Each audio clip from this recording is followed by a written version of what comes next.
السلام علیکم ورحمت الله. قدرمن لیدونکو، تاسو به ساحه ګوره چې ډېره ښایسته ساحه ده، خو یو شي ته چې فکر وړی یم هغه ښایسته ځای به تاسو ګورئ.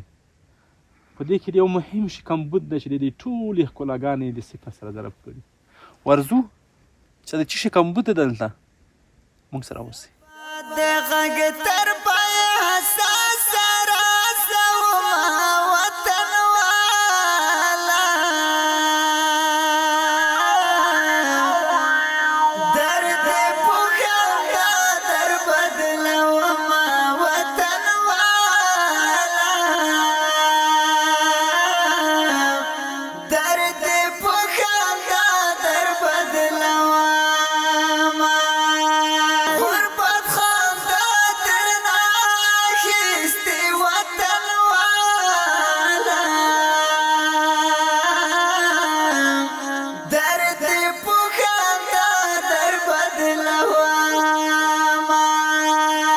درد من زړه کې د ګیلې احساسومه وطن والا.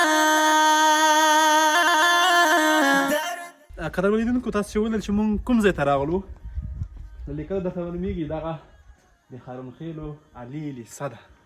شاید ځینې زده کوونکي له دغه ځای نه فارغ شوي او دغه ویډیو اوس ګوري، هغه خپله ستونزه دوی ته معلومه شوي وي چې دغه لیسه کومه ستونزه لري. خو ښه به دغه وي چې موږ یې درته ونه وایو. یو دقیقه تاسې انتظار شئ، څوک راغواړو د دې لیسې سرمعلم صاحب راغواړو چې هغه څنګه به دی پخپله درته ووایي. ولې د زړه پرې نه خوږېږي وطن والا. سرمعلم صاحب موږ لیدونکي په تمه دي، هغې ته موږ یادونه وکړه چې تاسو کې موږ یوه مهمه ستونزه لرو. هغه مهمه ستونزه چې د دغې لیسې ټولې هغه ښکلاګانې ځان سره وپستې دي، هغه څه شی دي؟ انجینر صاحب محترمو، دا چې تقریبا 1400 شاګردان په د مکتب کې لرو او برق ستونزه انشاءالله یوه اندازه حل شوې ده. اساسي مشکل انجینر صاحب چې موږ دلته لرو هغه د اوبو دي. 4-5 برمې موالې دي، هغه هم په داسې رقم شکل سره والې دي چې یا د کومي مشون ورته والې دي یا داسې رقم چاته وې رغلي یو او لا د رحم په وکړي چې د مور او پلور مړ شوی ده. موږ سول ورته کړی ده، هر چا نه منې د شاګردانو په وړاندې نیولې دي تر څو موږ ته د هغې د لوی نعمت څخه موږ برخمن شو.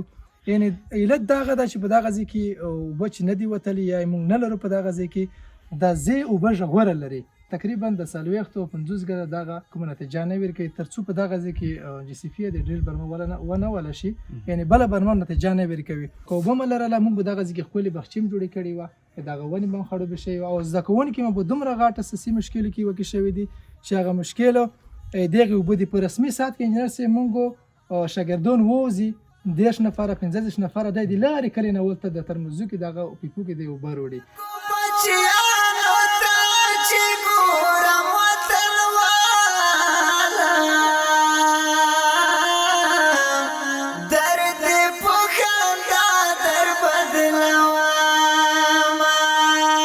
ستونی مې بند شي سلګۍ کې ودردومه وطن.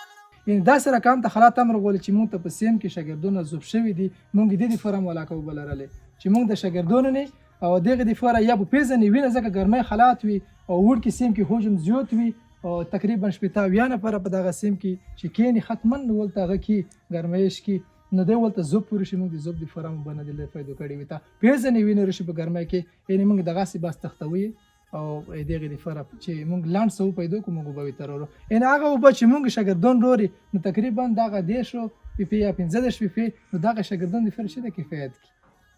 قدرمن لیدونکو، مهم ځای نه دی د صداقي دپاره، صداقي خو کوو. تر ټولو مهم ځای زه همدغه بولم چې دلته د هغې ګلالیو شاګردانو ستونزه حل کېږي.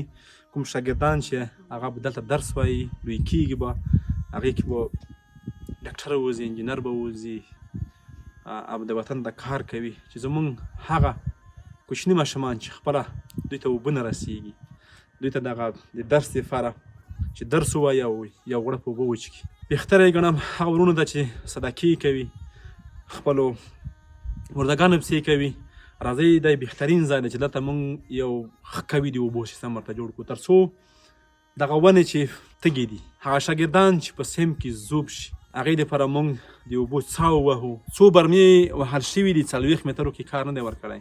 دا باید لاندې لاړه شي او ژغوره برمه ورته ووهو، یو قوي سیستم ورته جوړ کړو. دا د موږ تر ټولو مهم ځای دی. که موږ غواړو چې پرمختګ وکړو باید په خپلو کوچنیو ماشومانو باندې علم وکړو. هغې دپاره یو داسې چاپېریال جوړ کړو چې په راحت سره راشي او دلته زده کړې وکړي او یو څه فکر یې باید زده کړو ته وي. که دلته اوبه نه وي نو دوی په دې ستونزو کې وي چې یاره که تږی شم زه به اوبه چېرته وچښم. دوی هغه درس نه هم توجه اوړي. نو مهمه دغه ده چې دلته یو ښه سیستم ورته جوړ کړو. راځئ دا تر ټولو بهترین ځای دی چې د اوبو څاو ووهو. دغه نصه چې 1300 شاوخوا شاګردان لري دا یې ټول همدغې ستونزې سره مخامخ شوي دي. یو بل وایي شنه بوټي ثنا او صفت وایي. نو هغه بوټي به هم انشاءالله همدغې برمه چې موږ ووهو هغه ته نه برخمن شي. چې وچې حالات وګورئ نو په داسې حالت باندې دي. دلته چې موږ راغلي وو غونډه وه، خلک په رغېدل. نو چې موږ څومره وکتل دلته د اوبو ستونزه موجوده وه. خو یوه هیله چې دوی تر اوسه پورې نیمګړې پاتې شوې هغه د اوبو ستونزه وه چې 1200 نفرې شول خو د اوبو ستونزه حل نه شول. دغه ځای تاسې ګورئ لاندې دا ټول ډک وو، شاګردان وو او ډېر خلک راغلي وو.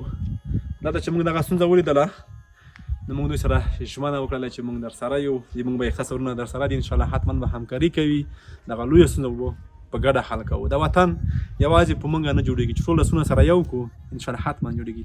ستاسې کمه مرسته کولی شي چې د 1400 کسانو ستونزه حل کړي. او تر ټولو بهترین وخت دغه دی چې اوس مکتبونه رخصت دي، په راحت سره به وکولی شو دوی ته برمه ووهو. زموږ هغه شنې ونې چې په اوړي او ژمي شنې وي نو داسې حالت کې دي. سرمالنج صاحب محترم ولې تر اوسه پورې ته برمه نه دی وری شوي؟ انجینر صاحب محترم دا چې موږ ډېرې غوښتنې کړې دي د هر چا دروازه مه ټیکولې دو، مؤسسات ته وی راغلي وو، ادارات ته وی راغلي وو، اما وعده سره کړې تر اوسه پردی موږ ته عملي کور نه ده پکړه. یعنې که چېرته موږ ته دغه برمه وویله شي تاسې خپله وینئ دغه ونې چې یعنې وچولې نه وي راغلي دي. که چېرته باران وشول هم ښه ښه که ونه شولو موږ د دې پاره اوبه نه لرو، ځکه موږ د چې هوک د پاره اوبه نه لرو، شاګرد د پاره اوبه نه لرو چې موږ دې ته اوبه فایده وکړو. شاګرد په خپل ځون تروري ګیزه مال چرسي په ځون کې په تکي سره وبروري یا به پاک دي نه په رسمي سال کې دی سي وبروري. یعنی که چیرته برمه وواله شي دا غبوټي بیرته شنه شي. ډیره مننه قدرمن لیدونکو. مخکې ما یادونه وکړله چې زمونږ ګولالیز د کوونکي خو له 1200 سیم نه فارغ شول او دغه هیله یې پوره شوله. یوه هیله چې له ځان سره له دغه لیسې نه یوړله هغه د پاکو اوبو څښلو ستونزه وه چې تر اخره پورې ورته حل نه شوله. همدغسې ارمان کې دوی رخصت شول. زمونږ پاتې نور زده کوونکي چې دا هیله یې په زړه کې ده، راځئ چې دا پرېږدو چې دا هیله له ځان سره یوسي او دا هیله موږ تاسې په ګډه ورپوره کړو. دوی ته بیا هم د فارغت مبارکي وایم، خدای دې وکړي چې د وطن دپاره لا ډېر کار وکړي. موږ د وطن کې ډېر کار ته ضرورت لرو تر څو موږ په خپلو خپو باندې ودرېږو، یو ښه انجینر یو ښه ډاکټر موږ ولرو. تر ټولو بهترین چانس د هغو ورونو لپاره دی چې څوک غواړي دوامداره صدقه جریه کې برخه واخلي. دا یې تر ټولو بهترین ځای دی. یوه غرنۍ سیمه ده او دلته لیسه ده، ډېر نور خلک به ومره چې دلته به اوبه څښي. او تر ټولو مهم دغه چې 1400 نفره چې تاسو له صدقې نه برخمن وي هره ورځ راځي او اوبه څښي، دا څومره یو غټ اجر او ثواب دی. راځئ چې په دغه صدقه کې ګډه برخه واخلو او تر خپل وس پورې که یوه وي او که دوه وي سره یو ځای ته یې کړو دغه مشکل پرې حل کړو. دا خپرونه په همدې هیله پای ته رسوم چې بل ځل راځو زموږ هغه د اوبو پرېشر نه دی. تاسو بله ویډیو کې به کتلي چې ډېر پورته جګ شوی و، هغه بیا هم وګورو. ښې چارې ښه وخت. ورسېد مسافر